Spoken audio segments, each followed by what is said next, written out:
We're going to talk about the pros and cons of publishing directly to platforms. To lead the discussion, I want to bring out our UK editor, Jess Davies, and she's going to be talking with Ed Keohane, the product director at Bauer Xcel Media, and Stefan Havik, the head of advertising at Sanoma. Ed, Stefan, and Jess?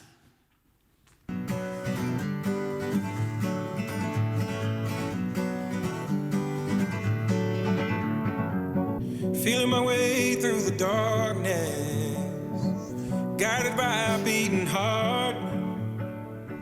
I can't tell where the journey. Hi there, so I'm Jess from Digiday, and I'm joined here by Stefan and Ed. I'm going to talk about pros and cons of publishing directly to platforms. So platforms is obviously quite a broad term, but given the time frame, probably going to focus on some of those that have recently been launching major publisher services and products. So obvious ones, Facebook's instant articles, Google and Twitter have their own equivalents, and of course there's Apple News, plenty of others, but feel free to bring those up Sure. if you like. But perhaps we'll just sort of start there. Stefan, do you want to just give your take on what you think some of the benefits and perhaps some of the risks are? I think publishing to platforms for us as a publisher/broadcaster, for us platforms are important to boost traffic and to engage a certain type of audience. But key in everything we do is customer ownership. And by customer, I mean the consumer, actually. So the difficult thing for us is to find a balance between what to do and what not to do. But for now, we've chosen the angle that for platforms like instant articles, we're kind of hesitant still because we're a bit afraid we lose too much control, which is still the key of our business. To control the user experience, to control the data, to control our relationship with the consumer, both B2B and B2C in mind. Mm-hmm. How do you address that then? How do you go about balancing? Well, basically we look at the user experience and if there are ways to get those users on those platforms, to get them to our own platforms as well. And obviously, there should be a good reason to come to our own platforms, but that's how we try to balance it now and optimize to what extent we push our premium content to those platforms. Mm-hmm. What about you, Ed? How do you... I think, well, much of it mirrors what Stefan's saying. I think that the publishing technology, as in how you build a website, is pretty much commoditized now. So I think of it as being three things for us in terms of platforms. The data, how you have a relationship with the user, personalize the content, the commercial content they get, the ads they get, how you, the communications they get from the company. Audio, where we actually publish, so Bauer is Europe's largest broadcaster, and in radio, and we publish into TuneIn and to Radio Play, and by doing that, our content and our ads are heard together in the stream, and we also have the ability in those streams, along with our own apps, to be able to swap the ads out and actually target them against you if we know who you are. The problem for us in places like Radio Play and TuneIn is we don't know who you are. So we use those as a way of advertising and monetizing the stream, but we still prefer to have you in our own apps because we make more money out of you and have a better relationship with you. And then the third point is more of what you might call the company as a platform, which is that if you think about the way a large advertiser wants to interact with you, then actually what they're really wanting to do is be able to communicate with a group they're trying to target and have the relationship on their behalf and carry their messages out. And that actually brings the whole company together. So it might be across different countries. Bauer's in about 140 million uniques across the globe. It might be to do with print, it might be to do with radio and tying the whole thing together. I think that from the point of view of the social platforms like Facebook, it's a great acquisition tool. There's a lot to be said when you've got a brand which is, as it were, a startup brand, so hasn't got either a radio station or a newspaper or magazine to piggyback on, then actually just getting the brand out there and getting people aware of it, it's a different metric. You shouldn't be looking to make money or just trying to scale the audience, people who know about it. It's a great tool to get out there, and you should probably be publishing straight in, I would argue, and not worry about bringing people back to the site to begin with. A bit the same that BBC Thai just showed, right? Yes, exactly. Yeah. I think it's exactly the same kind of thing. And I think when you do have a brand that's out there, and it's more about bringing people back in, and it's a different kind of content. And I think one of the challenges that all publishers have is that the kind of content that you bring people back in with, whether they're listicles or they're kind of more socially driven content, it's kind of tends to be not very well controlled on the target site because all content is equal when you've arrived on the site. It's like we've forgotten what it was there for.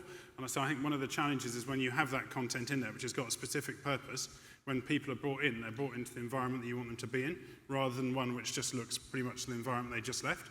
Because in the end, what Henk was talking about, if you visit, is it 7 sites a day or something like that on average? Well, you might imagine that the person who's coming in might stay, if they stay 3 pages for a visit from social, you're actually doing pretty well if it's a news site, to be honest. So that's still going to be an extremely small bit of their time. So you actually want what they see to stand for the brand you want to be, not just have a whole load of other acquisition content of kind of guy on a skateboard leaping over a dog or whatever the video happens to be, which is the kind of thing you get. And actually you want to really define who you are there, and the danger is that the reader consumer experiences that and doesn't really see who you are at all. They see all the other reasons that already should have brought them there. So your brand gets a bit diluted within the feed? It can do, yeah. Okay. I agree. Okay. So it's a bit of an awareness versus monetization issue, would you say, as a whole? How would you go about then if you're a smaller brand and you have used these platforms to gain that and build that awareness, and now you're having to worry about then monetizing that, getting back to your sites? Like what would you advise for that? Have you had any similar experiences or come across anything like that? What do you say? I think for startup brands, as you mentioned already, it's fine to perceive or to go in that direction. We actually acquired an MCN called Social Influencers a while ago, and they're purely built on YouTube. They have a YouTube channel built out of, I think, 84 vloggers. And the next step for us to give those vloggers a chance to be on linear TV, to host events, etc. as well. But obviously that's not possible for everyone, but as a start, it's a great way to go, right? So how are you approaching that? Can you sort of talk us through how you're... Well, actually, the MCN is a grounding place for new talent for us. So we scout new talent there and get them on other channels. We don't mean to, we're not that naive that we think we can get all YouTube users to other channels, but it could be a good boost. What about you, Ed, in terms of product development? Do you look at designing things specifically for these kinds of platforms, or what's your approach there? Well, what we've done with product is that we've put a lot of investment over the first half of this year around insight and being able to, I think BuzzFeed set the example really, in understanding where the trends in content are and being able to reach in earlier in the journey so you can find out what's going on and kind of surf the wave rather than arriving once it's gone past. And that's one of the key investments we've done around product, so we can actually write the right content for the right reasons at the right time. Yeah. Because it was previously a bit informed by analytics on the site, and it was too late in the process, and we couldn't see what was going on. We could only measure afterwards, and we kept trying to regroup and it didn't work. And then I think the other one is more around audio. So for this is a massive play combined. So Bauer's investing in 2 things, which is data, customer data, and around that, and it genuinely is a platform. The idea is we set ourselves the goal of how we can have a platform which is as easy to add one of our own products as it is to add a third party, whether a partner or an acquisition. And we've just bought a Nordic broadcaster across Norway, Sweden, Finland, and Denmark. And so that's the first challenge for that. And then the other one is, if you look from the audio point of view, you say, once you've got that data, how can you make the person's experience as great as possible and also make as much money from them, which is basically why we're all there to begin with. And I think it's only by knitting these things together that you can really do that. So we see one of our advantages being the fact we've got a large web audience who we can start by pinning it together and understanding what they're looking at and understanding what they care about. So someone who's seeking advice about breastfeeding on mother and baby becomes much more valuable when they start listening to KISS than if we don't know that at the equivalent point, because you can start locking down when their baby delivers, and that's a very valuable point for advertising. For the rest of their life as well. So I see it more as being what the thing's for than what it's worth exactly on its own. So a lot of publishers have used YouTube, for example, very happily, building out some extremely successfully. And most publishers who've done that successfully have put branded content onto it, because broadly speaking, the cost of producing high-quality videos can't even be covered by the cost of the ads, let alone turned into a viable commercial business. True. But using those skills on behalf of a third party like a client becomes very profitable indeed if done in the right way. So I think it's more the fact that in YouTube, publishers saw that they didn't have a way of distributing that content, spotted a monetization model, and also knew that they had all the apps built for all the phones and that was where it's going, and that knitted really well with their business. The challenge with Facebook, Apple News, Pinterest, and so on, is what is the emerging business model like that? It might be something to do with branded content, or it might be something else, affiliate marketing in e-commerce, for example. And being adventurous enough to go in without monetizing, just so you can learn something about the platform. So in Bauer, we decided that of all the territories, one territory, Australia, would do Apple News, so we didn't waste loads of money plumbing into it all at the same time, and then they'd share all the data, so we could move with a kind of relatively low opportunity cost. Yeah. Is No, that I just agree. in Australia I'm that you, I'm sorry, I was just going to ask, is that just in Australia that you're testing that? At the moment, yes. So I think the point is that no one knows what how the platform will work, who the users are, what they engage in, what they don't engage in. Indeed, even right up to the run-up of the launch, it wasn't even clear what some of the technical specifications were, whether it would work offline, if it did work, which Google Newsstand does, and it caches the content. All those kind of things weren't really clear. So you don't want to invest too much until you know what's going on. But the sooner you're in there, the sooner you can learn. And I think that's a really important principle to all those. Sorry, I interrupted you there, Stefan. From a monetization standpoint, it might still be interesting, I think, for both of us, if you look at cost of sale. When I look at my expenses on ad tech, ad servers, DMPs, SSPs, big data, hardware and software, that's gone up by such a high amount that if I wouldn't be needing it, and I'd still be somehow sure I can monetize those page views, that would be interesting for me as well. Absolutely. What do you think, I mean, we've talked about how useful it is for, well, a bit of experimentation, but also smaller brands.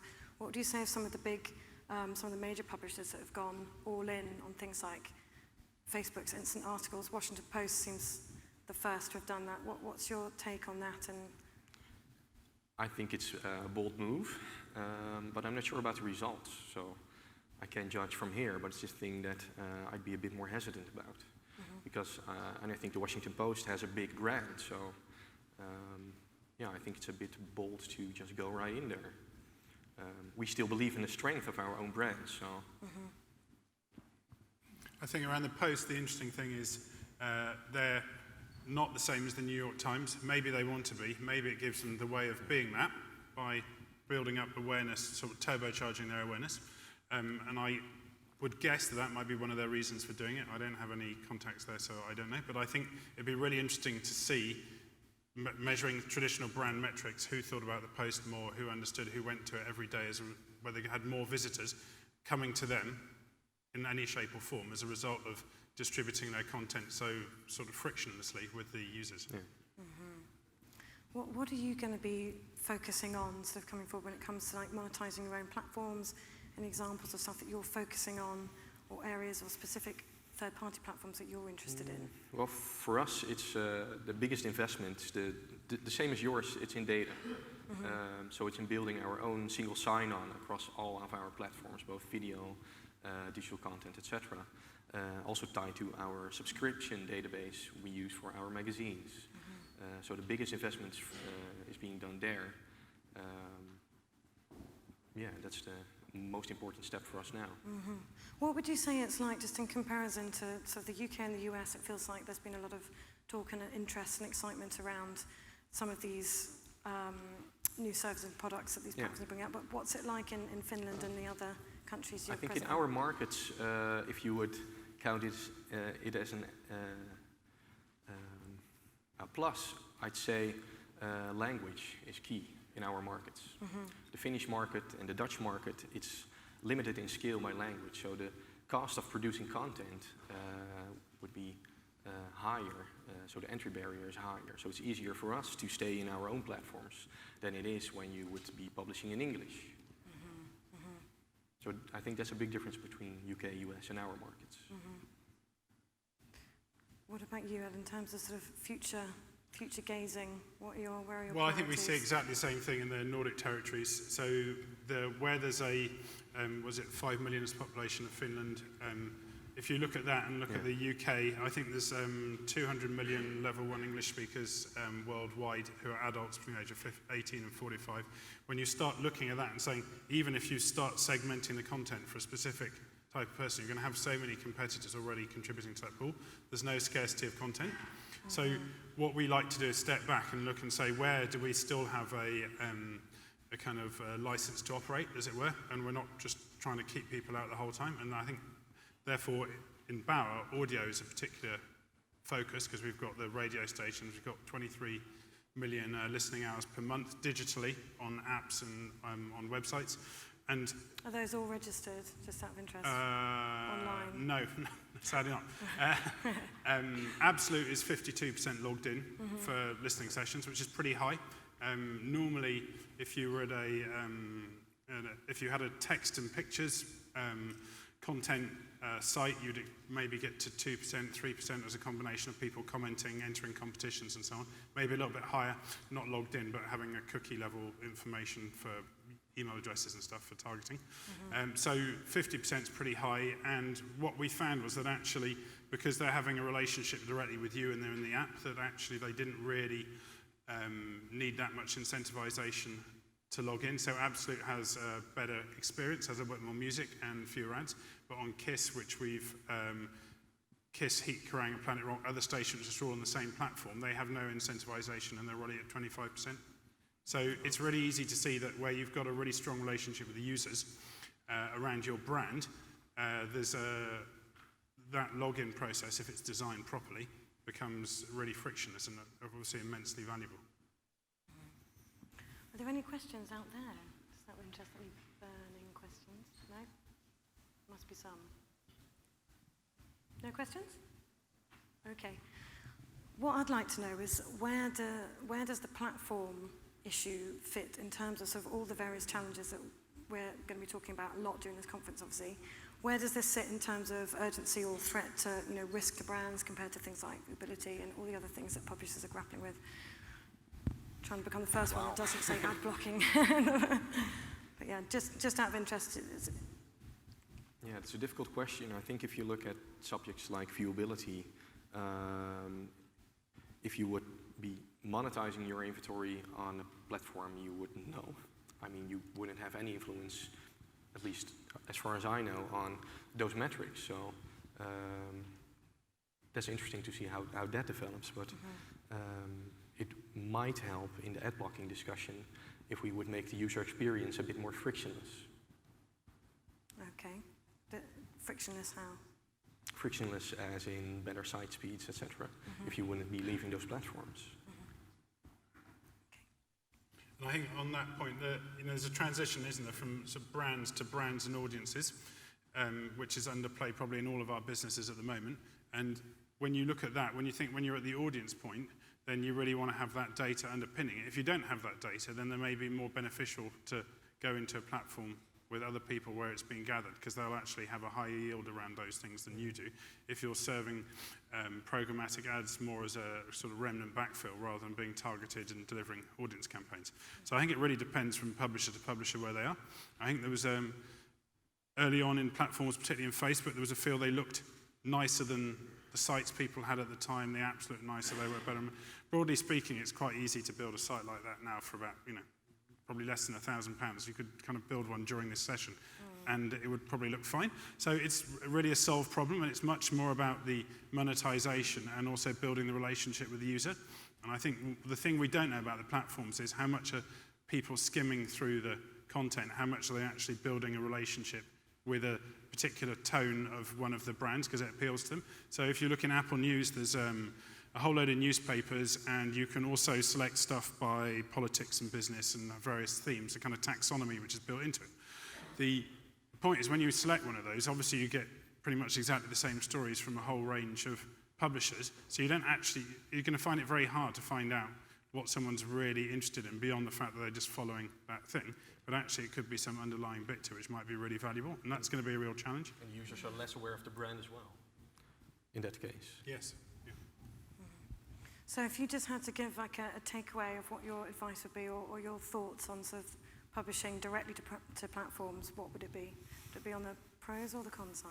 I think I know where you'd sit, Stefan. I think all I'd say is it's the same with everything, is start early, don't try and make money from it to begin with, and spend your whole time looking at the numbers, and then be prepared to stop if you know, there's a danger of everyone thinks too far ahead with these things sometimes, and actually you can miss lots of business opportunities along the way by force-fitting it to your current model rather than seeing the new business out there. Stefan? Yeah, I agree. You should be experimenting, but I think you should keep your customer relationship in mind. Okay, fair enough. If there are no questions, then we'll go off the stage. No more? Okay, no. All right. You obviously answered everything. All right, thank you very much, guys. Thanks. Thank you.